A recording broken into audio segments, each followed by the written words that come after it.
Oi, gente. Devido a muitos e-mails que eu recebi, as pessoas pedindo para eu voltar aqui para conversar com o Dr. Edgar Coutinho, olha, eu voltei, apesar que é difícil a gente conseguir marcar com ele, porque tá sempre com a agenda lotada, quando não tá aqui no Brasil, tá no exterior. E hoje eu consegui um tempinho aqui para conversar com o Dr. Edgar, pra gente falar mais sobre cirurgias plásticas, né? Vocês que pediram, olha, estou aqui, né? Um prazer recebê-lo no nosso programa novamente, doutor. Prazer meu, Viane. A gente aproveitar e responder algumas dúvidas, né? Que a maioria dos pacientes, às vezes, né? Eles entram em contato com você, né? Então, eu acho que vai ter possibilidade de esclarecer muita coisa. Sempre tem uma dúvida, né? Sempre. Todo mundo tem vontade de fazer alguma cirurgia plástica e, às vezes, o próprio fato de que a gente possa informar alguma coisa, né? Através da televisão, facilita, deixa o paciente muito mais seguro. São situações que, às vezes, o próprio paciente não tem oportunidade, a não ser que ele vá direto com o médico.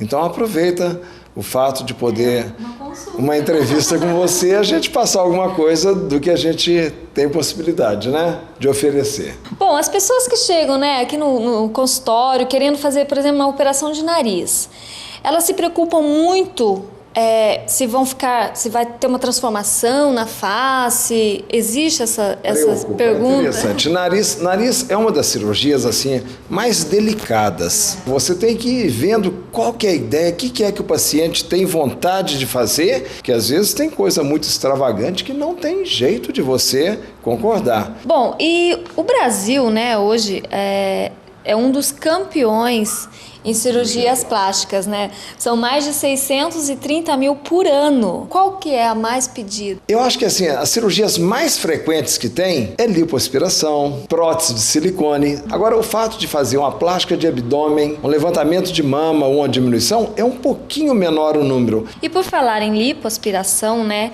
Que muita gente às vezes recorre à lipo achando que vai emagrecer.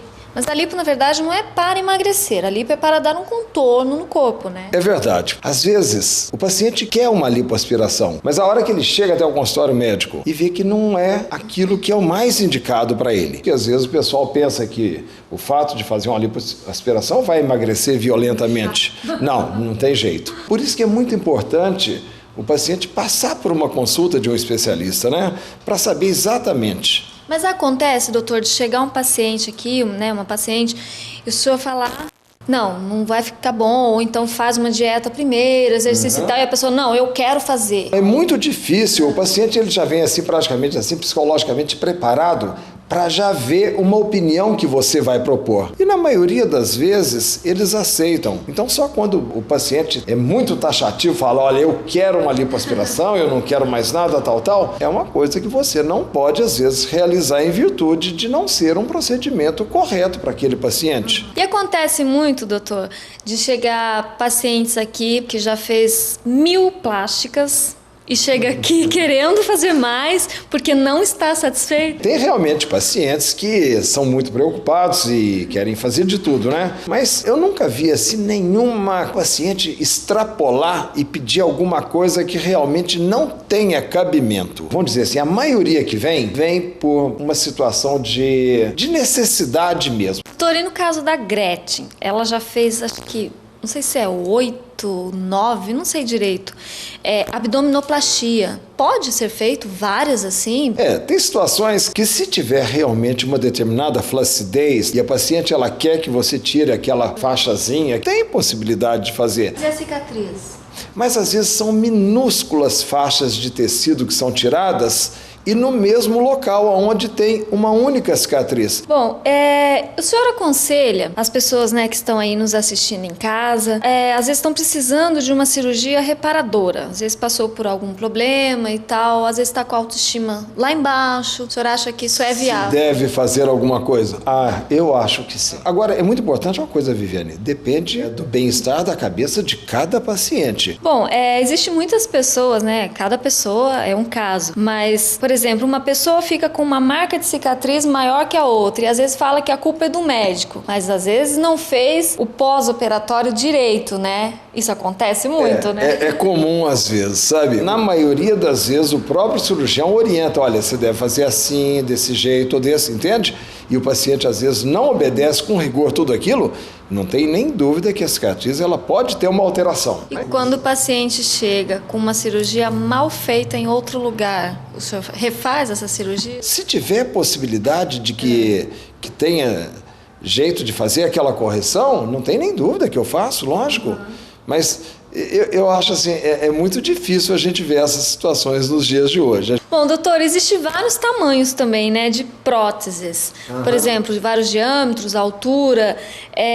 Como que o senhor consegue saber decidir, né? Qual é a melhor para cada pessoa? É muito assim do biotipo do paciente. Para aquela paciente que é um pouquinho magra, que ela é alta, você não vai colocar um perfil de prótese igual que você vai colocar para uma pessoa de menos estatura e que é um pouquinho mais fortinha. Então, por isso que tem base mais larga, base mais estreita, um perfil normal, um perfil alto, um perfil super alto. Então, vai muito do raciocínio de cada cirurgião e de ver mais ou menos a vontade de tamanho que aquela paciente quer, desde que não extrapole muito, né? E quando extrapola? Normal. Não, aí não deve fazer, não tem jeito de fazer. Qual a diferença da prótese, né? O gota e aquele que fica mais redondo? É só a forma dela, né? É só o perfil do assentamento dela no corpo, né? Existe uma diferença de prótese para pessoa de pele clara, negra, japonesa? Não, o que tem é só a cicatrização que ocorre de formas às vezes um pouquinho diferente para quem é descendente de oriental, para pele negra, né? Mas quanto à prótese, não. Para flacidez não tem muita coisa, né, doutor? Se não for a cirurgia. Para flacidez praticamente é a cirurgia. Exercício, alimentação, massagem. Não tem determinadas regiões que se tiver flacidez... A situação é realmente cirúrgica, né? E existe muita celulite que é causada pela flacidez da pele, não tem? Na perna? Geralmente a celulite ela já vem antes por outras alterações, né? E depois ela acentua em virtude disso que você falou. Mas já justamente, mas não é a causa assim específica, né? Doutor, e quanto aos homens, né? Os homens hoje em dia estão bem mais vaidosos, se preocupando mais, né, com o corpo, fazendo exercícios e tal, às vezes dieta. Eles procuram muito a clínica? Olha, mudou bastante de 20 anos para cá. É engraçado, você está perguntando isso aí agora. Porque antigamente os homens não procuravam de jeito nenhum, era muito difícil, assim, acima de 45 anos. Então procurava quem queria fazer uma lipo, que tinha lá seus 18, 20, 25 anos, 30 anos, fazer uma lipo.